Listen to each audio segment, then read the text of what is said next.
Shalom, povo lindo que vai morar no céu. Bom dia, bom dia. Boa madrugada, boa tarde ou talvez, quem sabe, boa noite. Que Deus abençoe poderosamente a sua vida e que neste momento você possa extrair algo de qualidade desse vídeo, que você possa se conectar com Deus, que o texto bíblico possa em si falar contigo e que a explanação aqui feita, mesmo que de uma forma muito simples, né, possa falar poderosamente ao seu coração. Amém? Vamos meditar em Ezequiel, capítulo 31. Amém? O destino do Egito. No 10º ano, no 3º mês, no 1º dia do mês, veio a mim a palavra do Senhor dizendo: Filho do homem, dize a Faraó, rei do Egito, e à multidão do seu povo: a quem és semelhante? Na tua grandeza, eis que a Síria era um cedro no Líbano de lindos ramos, de sombrosa folhagem, de grande estatura, cujo topo estava entre os ramos espessos. As águas o fizeram crescer, as fontes das profundezas da terra o exalçaram e fizeram correr as torrentes no lugar em que estava plantado, enviando ribeiros para todas as árvores do campo. Por isso se elevou a sua estatura sobre todas as árvores do campo, e se multiplicaram os seus ramos, e se alongaram as suas varas, por causa das muitas águas durante o seu crescimento. Todas as aves do céu se aninhavam nos seus ramos, todos os animais no campo geravam debaixo da sua fronde, e todos os grandes povos se assentavam à sombra. Assim era ele, formoso na sua grandeza e na extensão dos seus ramos, porque a sua raiz estava junto às muitas águas. Os cedros no jardim de Deus não eram rivais. Os ciprestes não igualavam os seus ramos, e os plátanos não tinham renovos como os seus. Nenhuma árvore no jardim de Deus se assemelhava a ele, na sua formosura. Formoso fiz com a multidão dos seus ramos. Todas as árvores do Éden que estavam no jardim de Deus tiveram inveja dele. Portanto, assim diz o Senhor Deus: como sobremaneira se elevou e se levantou o seu topo no meio dos espessos ramos, e o seu coração se exalçou na sua alma, e os entregarei nas mãos da mais poderosa das nações, que lhe dará o tratamento segundo merece a sua perversidade. Lançá-lo-ei fora, os mais terríveis estrangeiros das nações o cortarão e o deixarão. Cairão os seus ramos sobre os montes, e por todos os vales os seus renovos foram quebrados, por todas as correntes da terra. Todos os povos da terra se retiraram da sua sombra e o deixaram. Todas as aves do céu habitarão na sua ruína.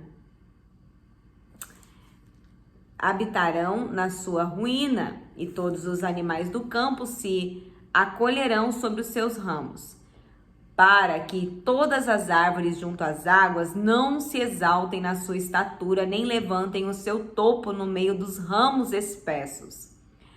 Nem as que bebem as águas venham a confiar em si, por causa da sua altura, porque todos os orgulhosos estão entregues à morte, e se abismarão as profundezas da terra, no meio dos filhos dos homens, com os que descem a cova.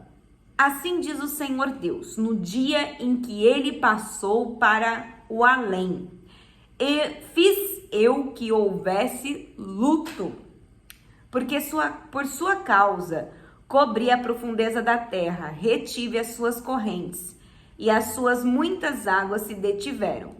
Cobri o Líbano de preto por causa dele, e todas as árvores do campo desfaleceram por causa dele. Ao som da sua queda, fiz tremer as nações, quando fiz passar para o além com os que descem a cova, todas as árvores do Éden, a fina flor e o melhor do Líbano, todas as que foram regadas pelas águas se consolavam nas profundezas da terra. Também estas estás com ele, passarão para o além, a juntar-se aos que foram transpassados a espada. Sim, aos que foram seu braço e que estavam assentados à sombra do meio das nações. A quem, pois, é semelhante em glória e em grandeza entre as árvores do Éden, todavia descerás com as árvores do Éden para as profundezas da terra, no meio dos incircuncisos, jazerás com os que foram transpassados a espada. Este é Faraó, todavia, a sua pompa e toda a sua pompa, diz o Senhor Deus. Amém. Então vamos ver, esse capítulo ele nos fala aqui, né, sobre uma profecia que é datada contra o Egito, né? E as parábolas aqui são usadas, né, trazendo aqui uma representação de uma planta para simbolizar uma nação ou líder. Aparece em muitas partes, né, das escrituras, e a Assíria dominou e aterrorizou o Antigo Oriente Próximo, por mais de um século, até que os babilônios e os medos varreram a nação. A mesma sorte sofrida pela Síria aguardava o Egito. Então é interessante a gente saber o seguinte, né, que Deus, na sua soberania, e ele ali diante daquilo que ele tinha determinado para esses povos, que haveria um juízo sobre esses povos, sobre a má conduta, sobre tudo. O que fica muito claro, evidente e específico é que Deus ele é soberano. E Deus ele tem falado isso aqui há alguns dias conosco, da sua soberania, do seu governo, do seu poder.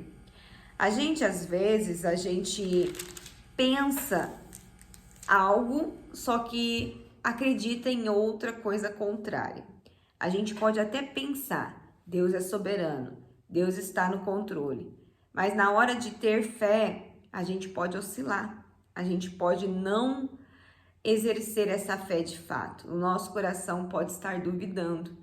Então, o que fica para mim nesse capítulo de hoje é a fé e a confiança num Deus que é soberano e que é poderoso para fazer infinitamente mais. Aqui, né, durante esse decorrer desse capítulo, vai falar, né, que no versículo 15, assim diz o Senhor, no dia em que ele passou para além, fiz eu que houvesse luto por sua causa. Então, você vê que em cada detalhe Deus demonstra que ele está conduzindo a situação, que ele está cuidando, que ele está zelando. Talvez hoje você olhe e você fala assim, não, mas Deus me abandonou, eu estou só, não está. De fato, olha, se Deus virasse as costas para mim, para você, aí sim nós teríamos muito que lamentar. Mas Ele não faz isso. Ele nos ampara, Ele nos direciona. A gente pode ali, de fato, a gente pode o tempo todo voltar a cometer os mesmos pecados, né? Que a gente faz muito isso. Às vezes a gente fala para Deus, né? Ai, Senhor, eu não vou mais cometer tal coisa, eu não vou fazer. E quando vai ver, estamos fazendo de novo. Você acha que por nós sermos assim, o Senhor, Ele vem e simplesmente nos pune e não dá oportunidade? Não. Ele dá oportunidade. Até para o Egito aqui, gente. Até para esses povos, para essas nações. Ele deu a oportunidade deles, né, se dobrarem a Cristo, deles reconhecerem a soberania de Deus, mas eles não queriam. Então eu falo para você assim, você reconhece a soberania de Deus? Você entende que Deus é na sua vida? Isso é o suficiente. Se você estiver bem resolvido com você e tocar com fé, com esperança, com perseverança, os outros serão alcançados no tempo e na hora certa. Mas você precisa ser centrado, centrada, adorar o Senhor e buscar diariamente viver um renovo da parte de Deus. As demais coisas vão sendo ajustadas. Então não sofra por antecipação. Amém? Eu quero orar por você e com você. Querido Deus e amado Pai, glorificado e exaltado és o teu santo nome. Senhor, eu coloco diante de ti a minha vida, a minha casa, a minha família. Senhor, eu coloco diante de ti a família dessa pessoa que ora comigo em concordância. Oh Deus, que o Senhor realize uma obra de poder e de milagres na vida dessa pessoa. Que esse irmão, que essa irmã possa viver o sobrenatural, ó Pai. É o que eu oro e já te agradeço em nome de Jesus. Amém e graças a Deus. Aleluias. Lâmpada para os meus pés é a palavra do Senhor e luz que clareia o nosso caminho. Que Deus abençoe o seu dia. Shalom.